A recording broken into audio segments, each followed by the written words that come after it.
ሰላም ተመልካቾቻችን፣ ወደ ቻናላችን እንኳን በደህና መጣችሁ። ዛሬ ወሳኝና ብዙዎችን የሚስብ ጉዳይ ላይ እናወራለን፣ ወንድን በወሲብ ወቅት እንዴት በቀላሉ ማርካት እንደሚቻል። ይህ ቪዲዮ ለሴቶች ጠቃሚ መረጃዎችን የያዘ ሲሆን በግንኙነታችሁ ውስጥ ያለውን የወሲብ እርካታ ለማሳደግ ይረዳችኋል ብለን እናምናለን። እስከ መጨረሻው ድረስ ከኛ ጋር ቆዩ። 1. በራስ መተማመን እና ክፍት መሆን። ወንድን ለማርካት የመጀመሪያውና ዋነኛው እርምጃ በራስ መተማመን ነው።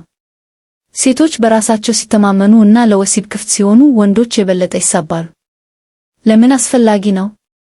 ወንዶች የትዳር ጓደኛቸው በወሲብ ሲደሰት ማየት ይወዳሉ።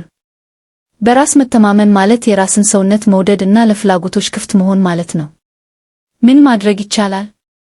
ስለ ፍላጎቶቻችሁ ማውራት፣ የሚሰማችሁን እና የምትፈልጉትን ነገር ለባልደረባችሁ በግልጽ ተናገሩ።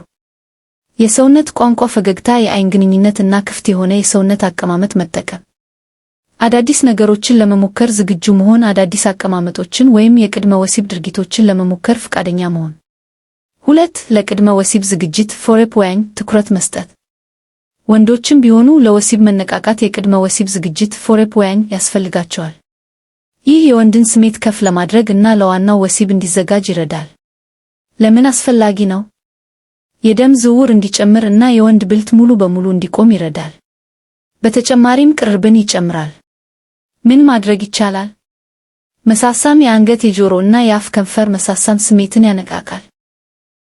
መነካካት፣ የጡት ጫፎችን፣ የጭን አካባቢን እና የብልት አካባቢን በቀስታ ማሸት።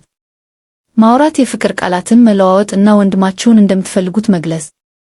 3. የወንድን ስሜት ቀስቃሽ ቦታዎች ኤቭሪኛ ሳንስ ማወቅና መጠቀም። ልክ ሴቶች ስሜት ቀስቃሽ ቦታዎች እንዳሏቸው ሁሉ ወንዶችም አሏቸው። እነዚህም ቦታዎች ማወቅና በትክክል መጠቀም ወንድን በቀላሉ ለማርካት ይረዳል። የወንድ ብልት ዋናው የስሜት ማዕከል ነው። በቀስታ መነካካት፣ መሳምና ማሸት። የዘር ፍሬ ቴስቲክልስ፣ እነዚህ ቦታዎች በጣም ስሜታዊ ናቸው። በቀስታ መነካካት ወይም ማሸት። ፔሪኒየም ፔራይነም፣ በፊንጢጣና በዘር ፍሬ መካከል ያለው ቦታ። ይህንን በቀስታ ማሻሸት።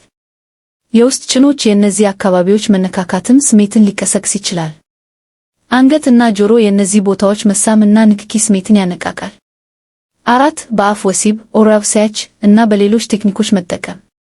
ወንዶች በአፍ የሚሰጥ ወሲብን በጣም ይወዳሉ።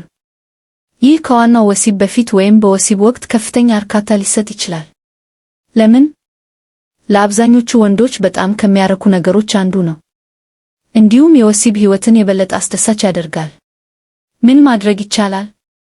አፍ ወሲብ ብልትን በመምጠጥ በመሳም እና በምላስ በማሻሸት።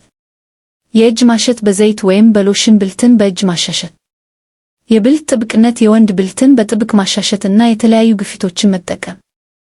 5. ንቁ ተሳትፎ እና ፍላጎት ማሳየት።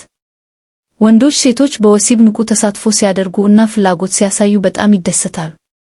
ተገብሮ መሆን ለወንዶች ማራኪ አይደለም። ለምን አስፈላጊ ነው?